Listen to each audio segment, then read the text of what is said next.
It's a COVID. It did happen. Assuring them that you With the one day. Yeah, that happens. Once in a while, it broke open hold on, up. one quick question. Let me call. Trump's gonna be there in 10 minutes. For Friday night at the. I always wait for a while and then we'll get back to normal. Yeah. Yeah, but I don't know how long. No, yeah, no, when you get there Friday night at the bench, would you, I was gonna make it for 8 o'clock. Yeah. 8 o'clock. Oh, you know what? Maybe this is the reason. This. Oh. Yeah. Oh. Oh, you know, any wonder. Someone else had it sent to them. Yeah. Yeah, it's because. Alright. Does that work? 8 o'clock. I've never had that before. Maybe I've just never Okay, tried come on. it. It's for me, I don't even put it on, you know, I don't even turn this on. I just leave it like, you know, I just switch it on.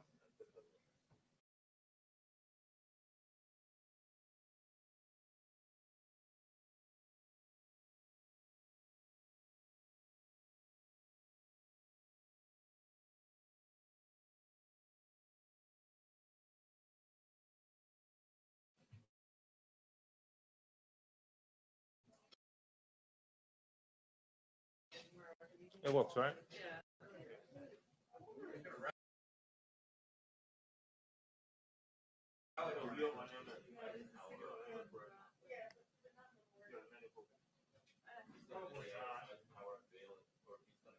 What's the problem?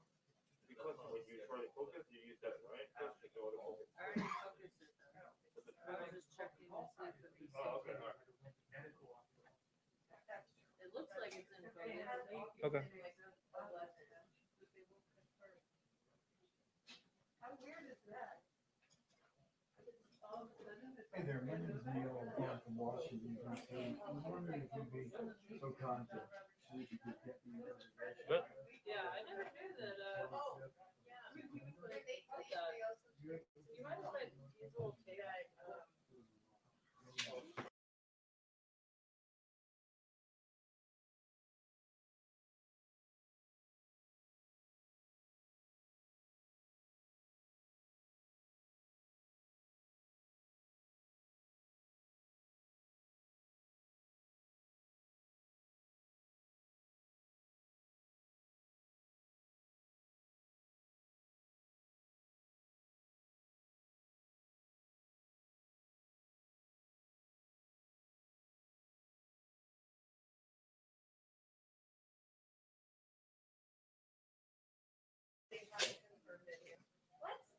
Four oh five, sorry, 407. There must be the new one. 407.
Oh, really?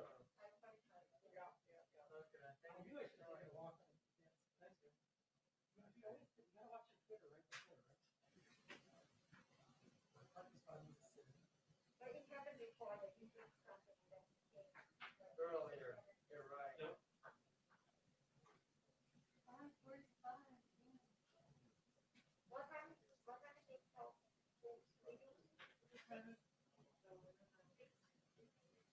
Something that's gonna be hard.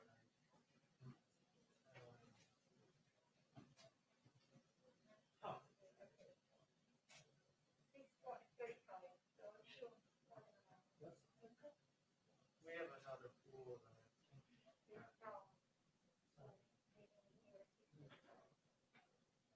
House Republican. Yeah.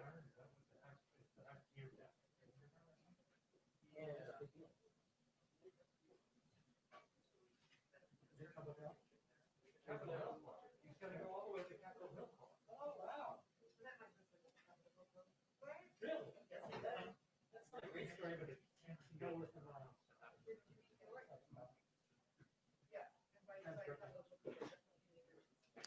Guys, am I on number 7? Yeah, feeling sad. 6, Kelso and Presser. Yeah. So 7, yes.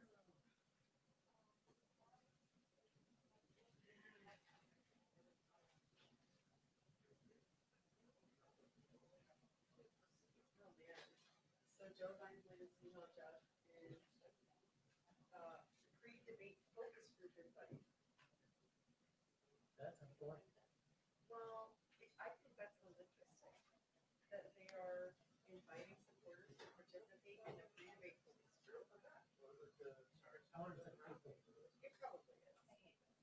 It must be like, It's probably like one of these things where you. hear from you. Oh wait, here we go. Oh no. It asks, do you plan to watch the debate? What issues do you want Biden to focus on during the debate? It's a very long list of issues. Hey, you didn't get to pick that. How important do you think the debate? I mean, I'm good. What points do you think are most important for Joe Biden? No, it's just that.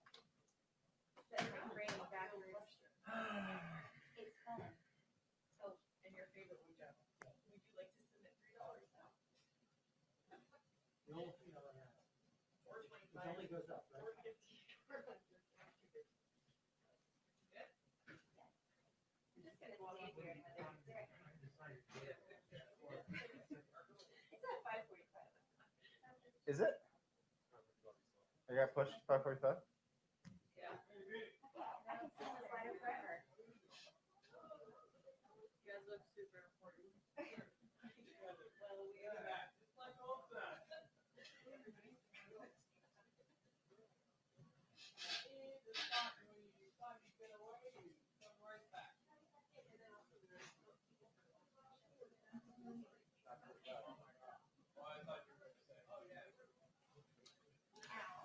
What's up? You can stand at the podium.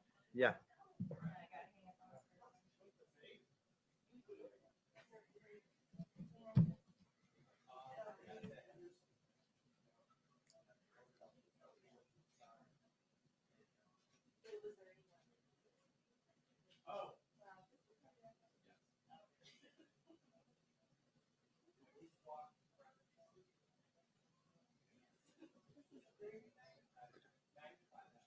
Okay, almost got the button. You're good. It takes a minute. It's hard. Okay.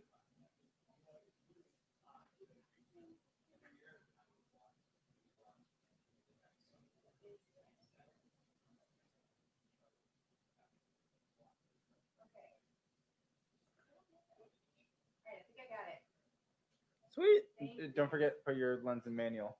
Yeah. Manual. Yeah, it's 5:45 now. Yeah, that's what I heard. I didn't get it. I didn't either. I'm What do you want to do? No, I'm Sorry? Yeah. I'm going back down. That's good. Very good. Yeah.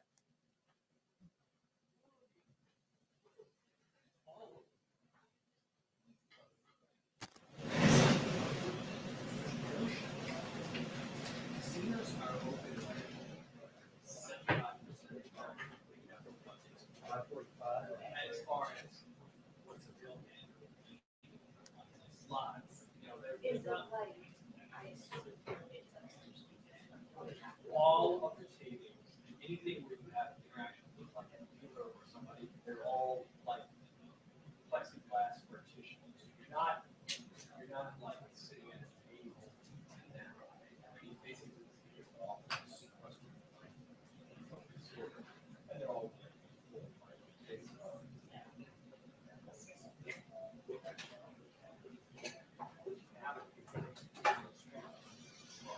squat, so the mass. Life wasn't right. Still have to work.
Oh, you have no idea what it's called. I had to shut the light.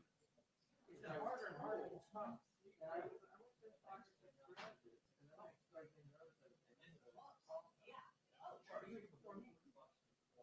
Yeah, but I knew I had to be here late. Oh, so you needed a place to sit. But I was cooler today, so I was like, why I'm not. Where'd you go? Just get up and yeah, you have to say a lot. Another big holiday time. It's definitely when you're helping out. Right. There's probably other places, but you know. I should know more. He's never been tried. No, it's good. I mean, I used to be able to find out to draw on and right.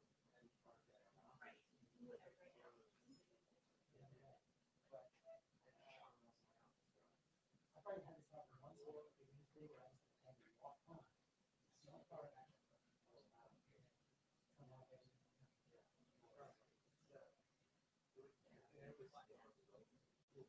No, it's like another feeling.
Yeah.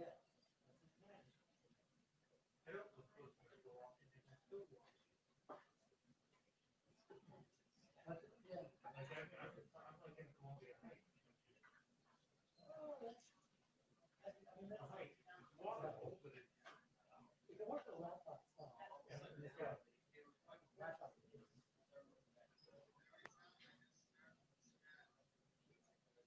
Yeah, 16 feet above. I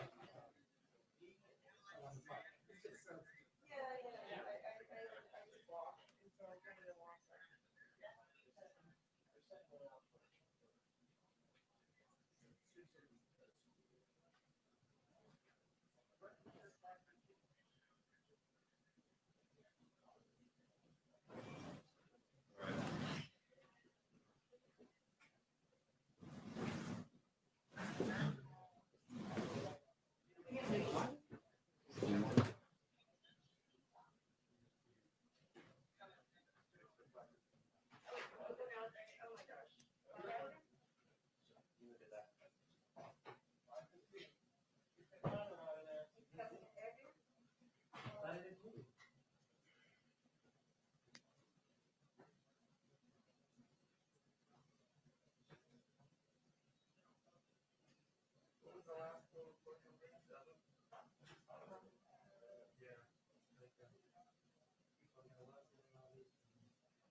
Which means it'll be 5:30.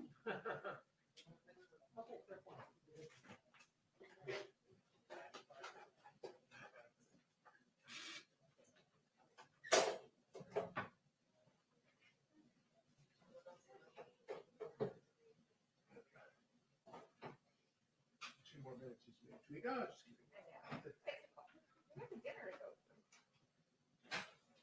You probably realize it. Yeah, exactly. What are you guys doing here so early? Changed it again. You changed it again? 5:15. Did you not get the memo, Neil? I did not. The last one I just got was at 5:45.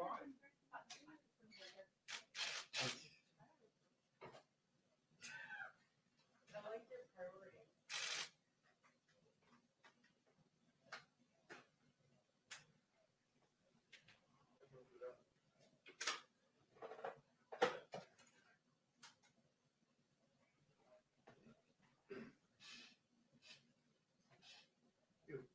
You have a very Clinton-esque concept of an hour.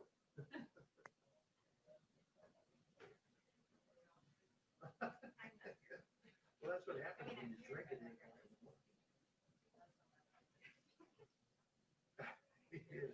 Hey, I'm just about to have a presidential briefing. Can you come back after? Perfect.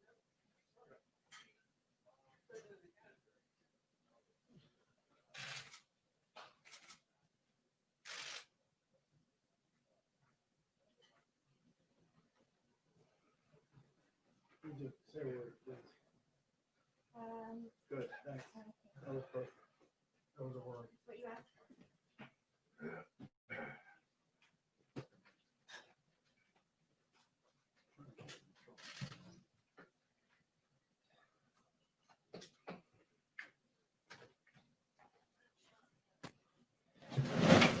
Oh, sorry. Yeah, I'm moving back just a little bit. Thank you, sir. Thank you.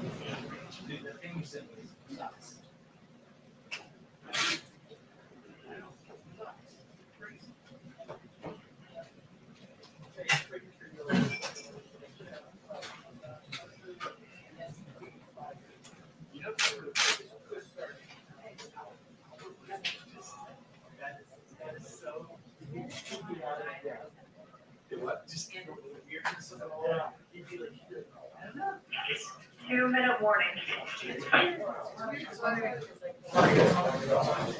Just the seventh, the 13th.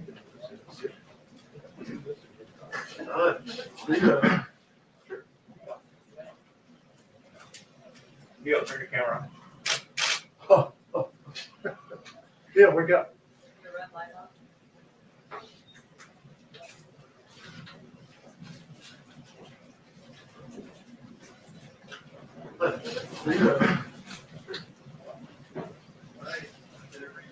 Yeah, turn the camera.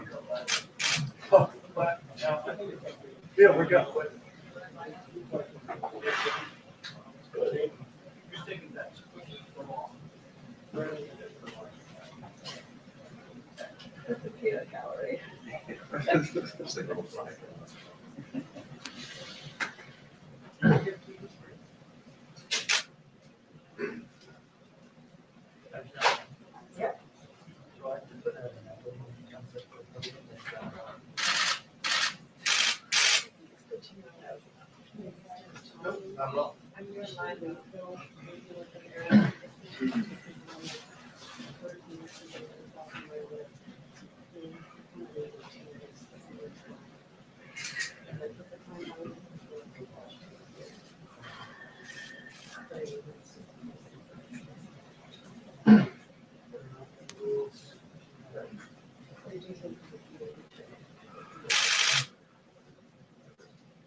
All right, awaiting President Trump now, a 5 p.m. news conference scheduled. I'm Joe Sales here in the Right Side Broadcasting Studio in Auburn. Just a reminder, we have 4 rallies in 5 days coming up beginning tomorrow at 5 p.m. in Mosini, Wisconsin. We'll then be in Bemidji, Minnesota, Fayetteville, North Carolina, and then just announced one in Ohio on Monday. So looking forward to that. Make sure you subscribe and tune in. And we will be airing all of that. So appreciate y'all tuning in. President Trump will be up in just a second.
Thank you very much, everybody.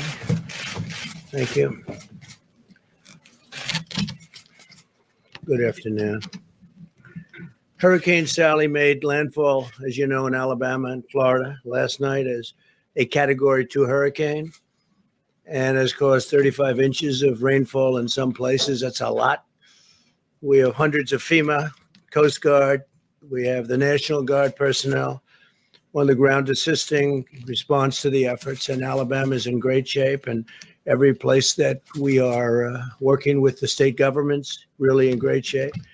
We are working very hard on that, but it looks like it's going to be mostly safe, but just follow the instructions of all of your local and federal people there. We have the best people that you can have. So I want to thank everybody. I want to thank everybody for working so hard in Florida. And they're very good at this. The people in Florida handle it. They know how to handle it. And the people working there know how to handle it. The governors have all been spoken to, and it's a combination of real spirit and they have a tremendous esprit de corps. They have a tremendous sense of working on hurricanes. They've gotten very good at it. And we've certainly had plenty. Even since I've been here, we've had a lot of them. So that's in good shape, Hurricane Sally. We're going to talk about Big Ten football, but that's a terrific thing. We'll discuss that at the end. I just want to go into the vaccine distribution. Today, my administration released our detailed national vaccine distribution plan. And that includes a plan to ensure that we swiftly deliver the vaccine directly to America's senior citizens in nursing homes. And it's all set. We have our military lined up. Everybody's lined up. And we think that's going to go very nicely. We're very close to that vaccine, as you know. And I think closer than most people want to say, or certainly closer than most people understand. To get the vaccine into the hands of American people, we're fully mobilizing the awesome power of American industry and also our military.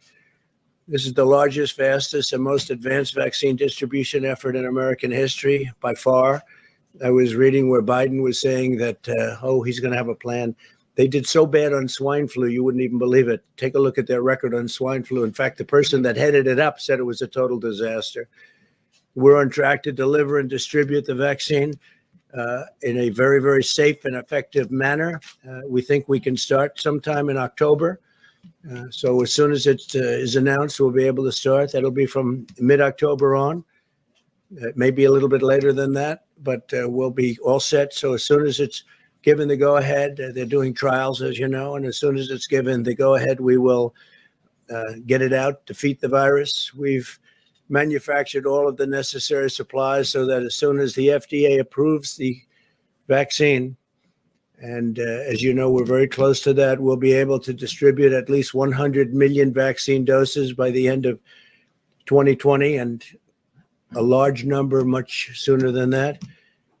I'm calling on Biden to stop promoting his anti-vaccine theories, because all they're doing is hurting the importance of what we're doing. And I know that if they were in this position, they'd be saying how wonderful it is. They're recklessly endangering lives. You can't do that. And again, this is really a case that they're only talking, just started talking a little bit negatively, and that's only because they know we have it, or we will soon have it. And the answer to that is very soon. The case updates, it's very interesting to see what's happening, because the test positivity rate is down among all age groups and has fallen below 5% for the first time since this whole nightmare of the China virus began. So it's fallen below 5%.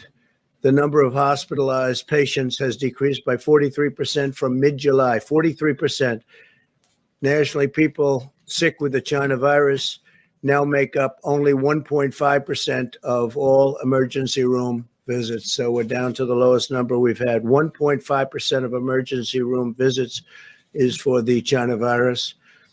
And thanks to our life-saving therapies and treatments, I think this is the best of all in terms of our great percentages and all the progress we've made.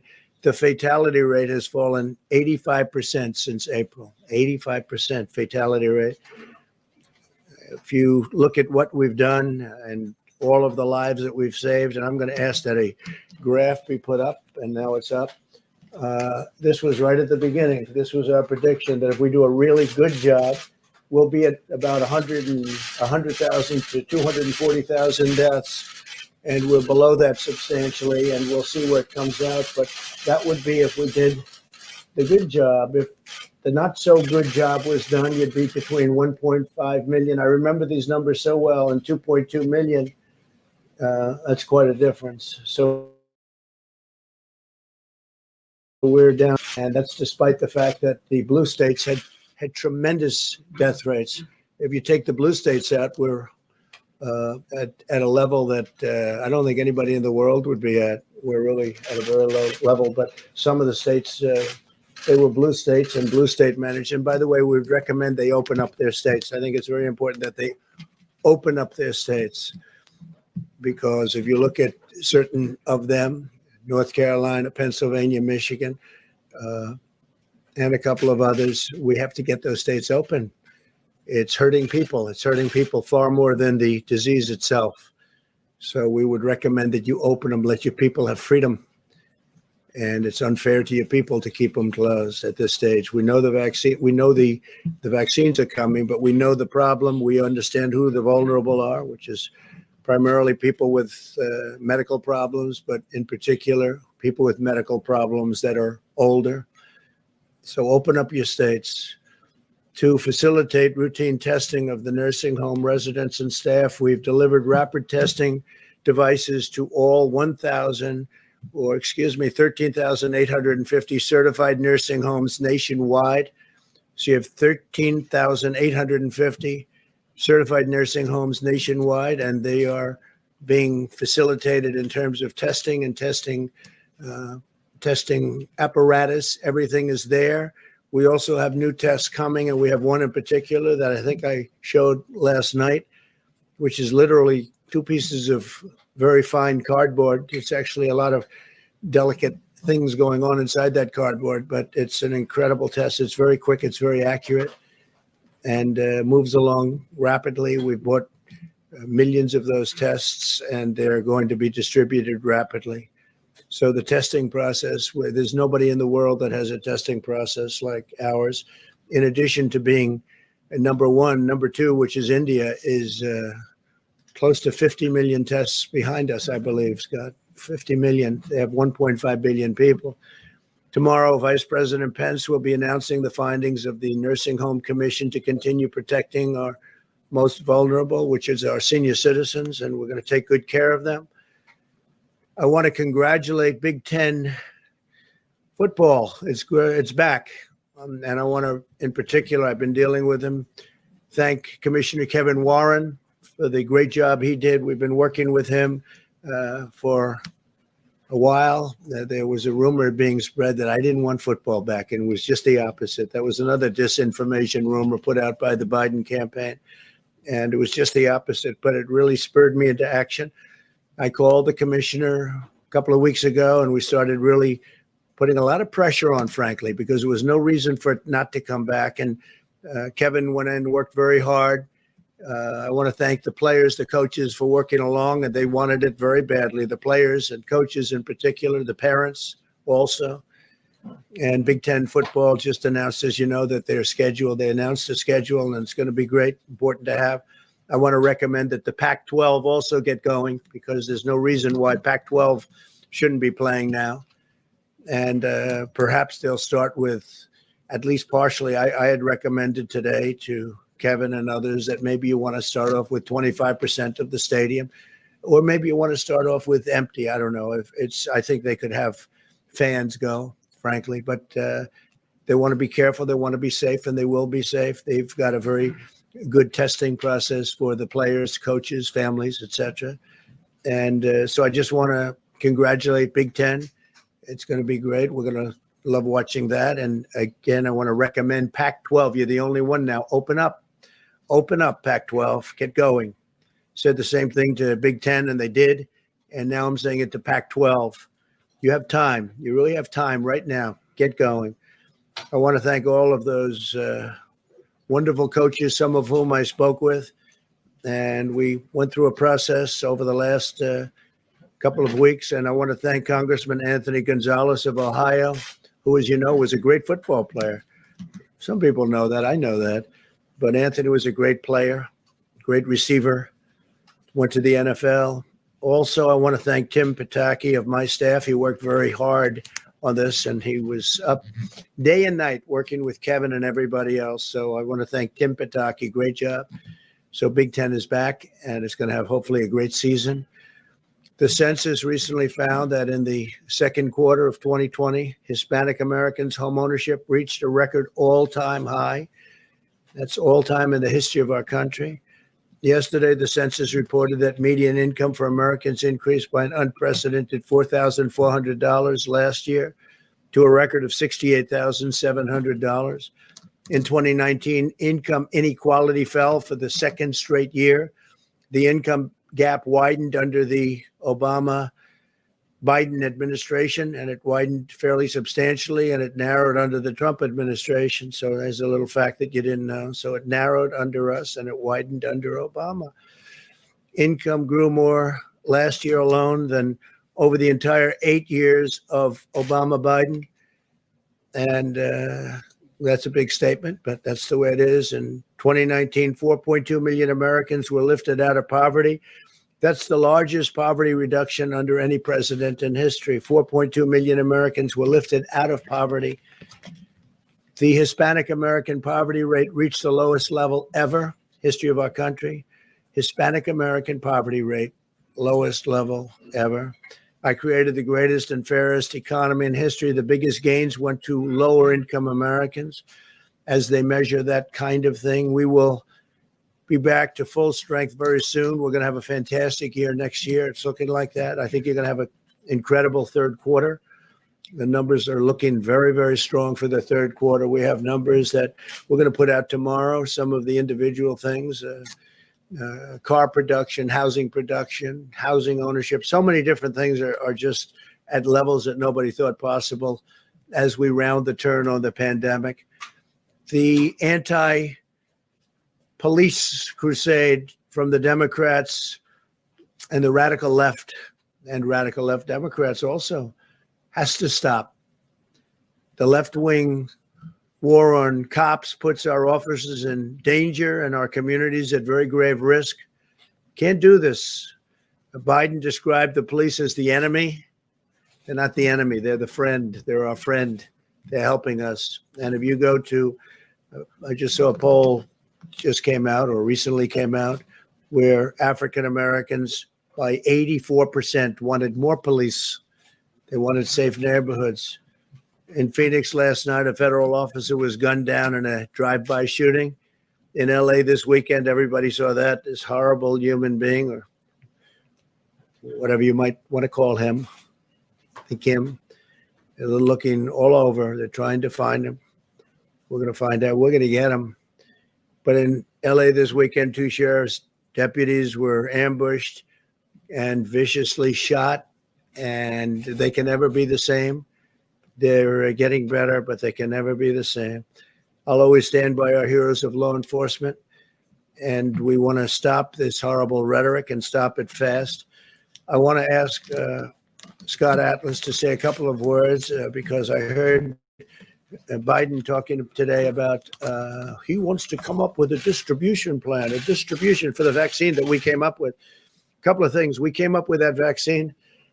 It'll be announced fairly soon, but regardless, this month, next month, in a level of time that nobody thought was possible because of what we did with our FDA in terms of streamlining it. I want to thank Dr. Hahn.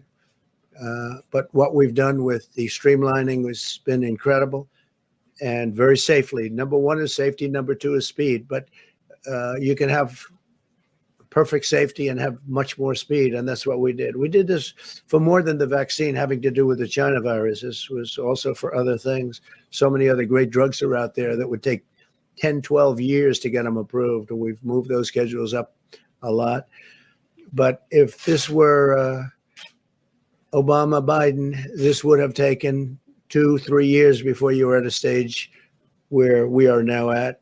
So we're going to be very soon. And it's sort of funny to watch Joe Biden getting up and reading a teleprompter and saying how he would have done this. They had H1N1. He calls it the N1H1. It's H1N1.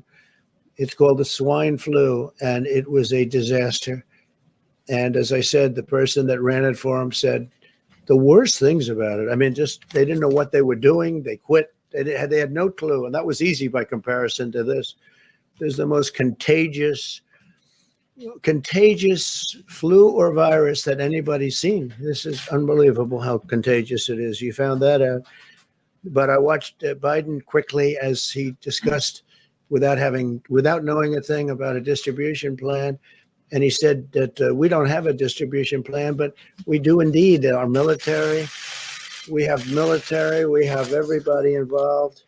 It's a great plan, and it's a plan like no other. And we can start doing it, I believe, the day that we come up with the vaccine. When it's done, we'll start that same day or the day after. Our military is very much involved, and they deploy troops. These are the generals that do logistics and all of those things, and we'll have it all over the country. And then ultimately, hopefully, we'll be helping the world with the vaccine. And it's very exciting. But maybe I'd ask Scott Atlas to come up and describe a little bit about the distribution plan in particular, because Biden acted as though there was no distribution plan, and we've been working on this for months, and it's ready. And Scott has really taken a hold of it and done an incredible job. And please, Scott, thank you. Okay, thank you. Thank you, Mr. President. And I didn't develop the plan. I'm just relaying information here. But this is a plan that's a 57-page document that was sent to every state today. And there's a different part of this that was given to Congress today.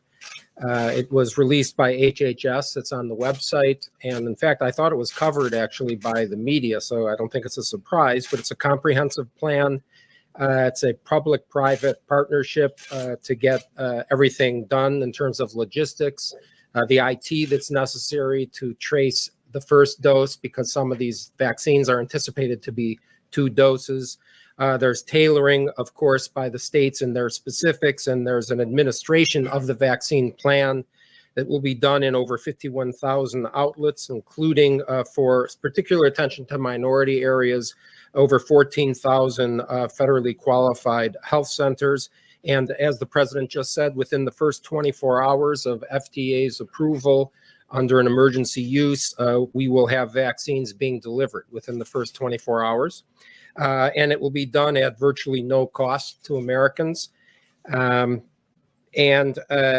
the terms of the dosage, there will be is it anticipated that no later than January, all the top priority people will have received the vaccine or be able to receive the vaccine. And so that kind of prioritization, which is the general prioritization done for all vaccines that are developed, particularly in a pandemic setting, goes to the high-risk people, the people with other underlying conditions, as well as first responders and people working directly in healthcare. And so that's going to be done very rapidly. Okay. Good, Thank you. Thank you. Mr. President. Yeah, go ahead. Mr. President, earlier today, Dr. Redfield confirmed that it looked like November, December, the first doses would be able to be distributed. But then he said that the vaccine for the general public likely would not be available until probably next summer, maybe even early fall. Are you comfortable with that timeline? No, I think he made a mistake when he said that. It's just incorrect information. And I called him, and he didn't tell me that. And I think he got the message maybe confused. Maybe it was stated incorrectly. No, we're ready to go immediately as the vaccine is announced. And it could be announced in October, could be announced a little bit after October. But once we go, we're ready. As you know, Pfizer's making this, they're taking a tremendous financial risk, and they're spending billions of dollars on actually making this vaccine. They're in a stage where they're actually making it because they feel very confident as to the results. They'll be announcing their results fairly soon. And no, that's incorrect information. He was clear in the way he said it. Well, I think so, but I don't think he means that. I don't think when he said it, I believe he was confused. I'm just telling you, we're ready to go as soon as the vaccine happens. So when do you want to see it available? What would be a timeline? I would say that, we will start distributing it immediately. To the general public very shortly. Really to the general public immediately. When we go, we go. We're not looking to say, gee, in 6 months, we're going to start giving it to the general public. No, we want to go immediately. No, it was an incorrect statement. I saw the statement. I called him. I said, what did you mean by that? And I think he just made a mistake. He just made a mistake. I think he misunderstood the question probably. So if you were to put a timeline on when every person in America will be able to get a vaccine, what would that date? I think it would be very soon. I think our distribution process is going to go very quickly. I told you, we've engaged the military. We have a general who's in charge of all logistics, who delivers soldiers. He's a fantastic guy. He's supposed to be fantastic at what he does. And we figure that's better than any company you're going to hire. You can't hire a company like that. And we look to do distribution immediately after we get the word that it's good. And I think they're having tremendous success with the vaccine itself. I think the results will be early and strong. The safety has to be 100%, and we're going to insist on that. And obviously, the companies are going to insist on that also. So could you put an actual date, like January, February, March? Scott, what would you think? Yeah, as I said, the high priority people will have in sometime no later than January. I mean, of course, it depends on when things are approved and the emergency use is given. I'm talking about I the low understand. priority Yeah, people. I can finish. And then it's anticipated there will be 700 million doses by end of Q1. That's 700 million doses. So by the end of March. That's end of Q1. Dr. Atlas, do you mind if I ask you a question? Q1, he said. Right. Yeah, that's the end of March, right? It's one thing to have the doses, but we've talked to a lot of public health experts who say if this is happening in the winter and you have to socially distance, you can't have the packed lines that we saw during H1N1. You can't have packed auditoriums. You have to space it out. So that's one thing. Another thing they're worried about is storing these vaccines. And since we don't know which one is the winner, doctors' offices may not have dry ice to handle negative 80 degrees. So these are challenges. Are you prepared to say that you can overcome all those in 3 months? Yes, because at least I've been briefed on the vaccine, okay? And so all the refrigerators that are necessary, everything is going to be in place for this. There's a very detailed logistical plan that was started months ago. And you're welcome to read it on the web. But basically, yeah, all those things are not a problem, really. I mean, if people know how to shop for groceries or go into a store or sit in the restaurants that are open and use social distancing, I think they can do it for vaccines, too. And you also have more than one company. You have Johnson & Johnson, you have Pfizer, you have Moderna, you have others. So we could conceivably have vaccines being given out by numerous companies, and they're all world-class companies. They're fantastic companies. That could happen also. Okay? Yeah, please go ahead. Thank you, Mr. President. Are you prepared to sign off on the Oracle and TikTok deal, even though the Treasury isn't getting paid? And also, does the deal meet your requirements in terms of national security concerns? Okay, they're giving me studies on the deal. Has to be 100% as far as national security is concerned. And no, I'm not prepared to sign off on anything. I have to see the deal. We need security, especially after what we've seen with respect to China and what's going on. We want security. So I'll let you know. They're going to be reporting to me tomorrow morning, and I will let you know. What about the payment? What about the payment to the Treasury? Well, we're going to see about that. Amazingly, I find that you're not allowed to do that. You're not allowed to accept. When I say, what kind of a thing is this? If they're willing to make big payments to the government, they're not allowed, because there's no way of doing that from there's no legal path to doing that. And I'm saying, wait a minute, they're willing to make a big payment to the government and we're not allowed to take the money? When does this happen? How foolish can we be? So we're looking into that right now.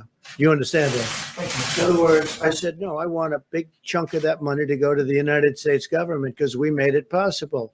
And the lawyers come back to me and they say, well, there's no way of doing that. You know why? Because nobody's ever heard of that before. Nobody's ever said that before. Nobody's ever said, well, we'll approve the deal, but we want a lot of money to go to the government because by approving the deal, we're making the deal valuable. They've never heard of that before. Okay? Can you believe that, right? Hard to believe. Yeah, please, go ahead. Quick follow-up on TikTok. You had said earlier that it was really important to you that a U.S. company buy TikTok, and according to the proposal submitted by ByteDance would keep a majority stake, and Oracle would have a minority Well, we're going stake. to find out about that. We're looking into that from the standpoint of ByteDance. We don't like that. I've been just conceptually, I can tell you I don't like that. That has not been told to me yet. That has been reported, but it hasn't been told to me. It could be very accurate reporting for a change. So if that's the case, I'm not going to be happy with that. Assuming that ByteDance is China, which I think it probably is. Yeah. Yeah, in the back. Thanks, Mr. President. Bill Barr told prosecutors that he wants to charge violent demonstrators with sedition. And you told Judge Janine that if there's violent demonstrations on election night, we'll put them down very quickly if they do that. Look, it's called an insurrection. So I'm wondering why you want to use that kind of rhetoric when there's such a Well, the volatile question was situation. asked to me about if you have violent demonstrations. Yes, we will put it down very, very quickly if there is. Absolutely. Are you making fun And I of- think the American public wants to see that. Yeah, OAN, please. OAN, yeah. Thank you, Mr. President. With No, just regards, a minute. Look, if there's any kind of demonstration or violence, there will be nothing that interferes with this this vote. There's going to be nothing. The biggest problem we have right now are the ballots. Millions of ballots going out. That's the biggest problem. When you talk about other countries, whether it's China, Russia, or many others that get mentioned, they're in a much better position with these paper ballots to do something than they would ever be under the old system. And that's our biggest problem. Our biggest threat to this election is governors from opposing parties controlling ballots, millions of ballots. To me, that's a much bigger threat than foreign countries, because much of the stuff coming out about foreign countries turned out to be untrue. What is true is that many elections have taken place over the last year and a half using this ballot system. They've been off by 5%, 10%, 15%. I think I read one at 40%. And these are small, easy to control elections. This whole ballot system where you can send it in and it's not even requested. We're not talking about it solicited. They're unsolicited ballots and they're sent in is very dangerous for our country. And you know who knows that better than anybody? The Democrats. Look at what happened in Manhattan where they had this kind of an election. And it was so fraudulent that it should never have been allowed to be called. We could have 5, 10, 15, 20% off. We could have more than that. The ballots will be stolen. Who knows where they're going? Who knows where they're coming from? It's not just the counting of the ballots, which, by the way, which will take forever. It'll take forever. You think November 3rd? You might not have, I guess at a certain point, it goes to Congress. You know, at a certain point, it goes to Congress. You know that. This is a disgrace. This is being done on purpose. They know it's no good. They know it's going to be fraudulent. It's going to be fraud all over the place. Who's getting the ballots? Who's sending the ballots? They have people saying you don't need a verified signature. This is a serious threat to our democracy. And the Democrats know that. All we're asking, if you solicit the ballot, you go through a process.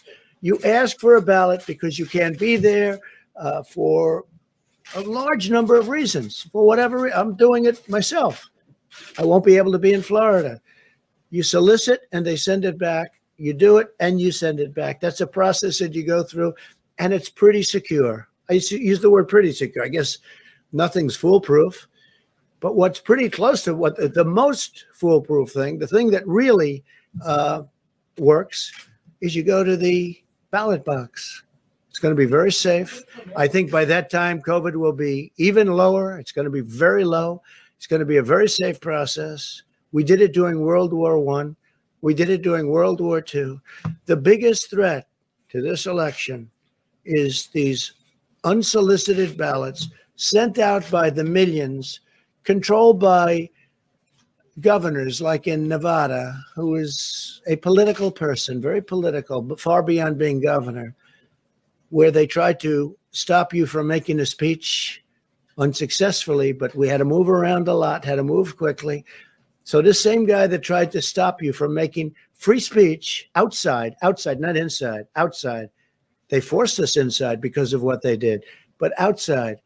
This is the guy that's controlling ballots. Then you look at Pennsylvania, you look at other places, it is a big threat. And as far as China is concerned and Russia, and they say North Korea, they say Iran, they say places, who knows? But they say all these different places. They can make forgeries of these ballots. They can do things that will blow your mind. And the Democrats know it's wrong. They know it's going to end up being a disaster. Just take a look at what's happened. Take a look at what's happened over the last year with this same kind of thing, except in a very small setting with very few ballots going out. So that's much easier. Not 53 to 80 million going out, a very small number. And you know what's happened? fraud like you've never seen, missing ballots, ballots that never showed up, ballots with bad signatures, ballots with no signatures. And in the case of Nevada, they don't even want verification of the signature. It's a disgrace. Now, the hope for our nation is it's before judges. In Pennsylvania, it's before judges. In Nevada, it's before judges. In other places, it's before federal judges. And hopefully they'll do what they did the other day in Pennsylvania, where we had a great victory. Open up your state. It's unconstitutional to close it, because what they were doing is closing it, and they're closing it for political reasons. It'll open on November 4th. It'll open up right after the election. But they want they want our numbers to be as bad as possible. But the problem is our numbers are so good, with or without various states opening up, with or without. But we had a big legal victory, as you know, 3 days ago. A federal judge told them to open up their state. It's unconstitutional what you're doing. That's in the case of Pennsylvania.